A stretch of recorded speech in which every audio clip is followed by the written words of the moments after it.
به یمن سال نو فرصت‌ها رو غنیمت بدون. سال نو مبارک. سال نو مبارک. شادی و برکت خداوند تو زندگیاتون. هر جای دنیا که هستید شاد و تندرست باشید. سال 2024 رو پر انرژی با اهداف و تصمیمات جدید شروع کنید. سال نوتون مبارک. آرزویم آن است آنقدر سیر بخندی که ندانی غم چیست. سال نو میلادی رو به همه شما عزیزان تبریک میگم. سال نو مبارک. بیایید امسال به خودمون قول بدیم که زندگیمون رو بهتر کنیم. سال نو همگی مبارک. براتون آرزوی ثروت و شادی دارم تو این سال جدید.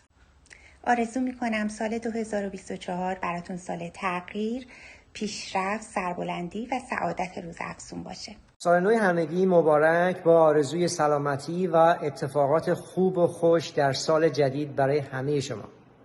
زندگی زیباست ای زیبا پسند، زنده اندیشان به زیبایی رسند. سال نو مبارک.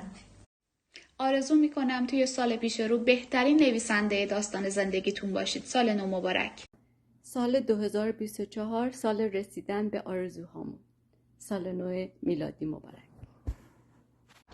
مژده ای دل که مسیحا نفسی می آید، که ز انفاس خوشش بوی کسی می آید. سال نو میلادی بر همگان مبارک. سلام. ضمن تبریک به مناسبت سال میلادی جدید میخواستم یادآوری کنم که هر روز سال جدید یه فرصته. یک فرصت برای شروع جدید، اهداف جدید، تغییرات جدید، بیزنس جدید. و شما دوست عزیز تنها شما هستید که این قدرت رو دارید که این تغییرات رو در زندگیتون انجام بدین و به اهدافتون برسید. این هدیه رو از خودتون دریغ نکنید.